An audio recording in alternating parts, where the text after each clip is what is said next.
ou H2O, est un corps chimique composé des éléments oxygène et hydrogène. Elle est actuellement essentielle pour tous les organismes vivants connus.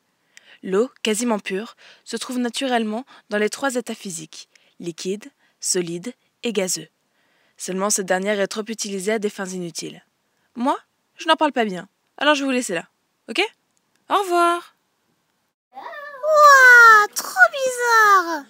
Ah, non mais ça va pas, toi? Oui, c'est moi. Non mais tu te rends vraiment pas compte en fait! Quoi? Qu'est-ce qu'il y a? Plus d'1 milliard de personnes n'arrivent pas à avoir accès à l'eau potable! Bah oui, même dans les pays riches en eau, des régions souffrent de sécheresse et peuvent même être désertiques. Mais pourquoi? Avec l'augmentation de la population, les besoins en eau sont accrus et devraient augmenter de 70% d'ici 2050. Et ça nous concerne. Bah oui, ça nous concerne car 1/3 de la population mondiale vit désormais dans des régions où l'eau est rare. De fait, la quantité d'eau douce disponible doit impérativement être préservée, tant en quantité qu'en qualité. Bah oui, 80% des eaux usées urbaines ne sont ni collectées ni traitées à travers la planète. Beaucoup de ces eaux repartent dans un circuit qui constitue à l'augmentation de la population, qui contribue au réchauffement climatique et d'autres problèmes qui nuisent à la santé. Et pourquoi il nous parle de réchauffement climatique, lui? Le réchauffement climatique est lié à l'augmentation de la pollution et de la population qui rendent les inondations et la sécheresse plus importantes. On constate une augmentation de 90%, surtout dans les pays du Sud.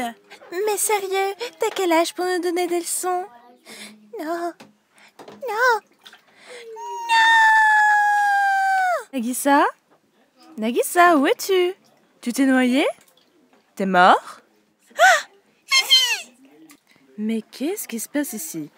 Mais si, ils veulent pas me croire! Bernadette, explique-leur!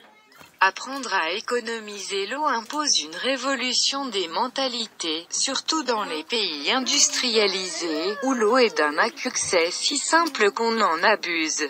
Il faut donc apprendre aux particuliers les gestes qui aident au quotidien à économiser et sauvegarder l'eau. Il n'y a pas que les particuliers qui doivent préserver l'eau. L'agriculture utilise de nos jours 3/4 de l'eau soutirée aux rivières, aquifères et lacs, alors que des moyens alternatifs d'arrosage et d'entretien permettraient de réduire leurs dépenses en eau. Outre d'en réduire la consommation, on peut la recycler. La même eau peut être utilisée plusieurs fois. On estime quand même qu'aujourd'hui, en France, 15% à 20% de l'eau potable d'un immeuble est perdue à cause des fuites, des robinets et plein d'autres choses. Mais c'est énorme! Il faut vraiment changer ça. Les gens sont vraiment trop gâtés.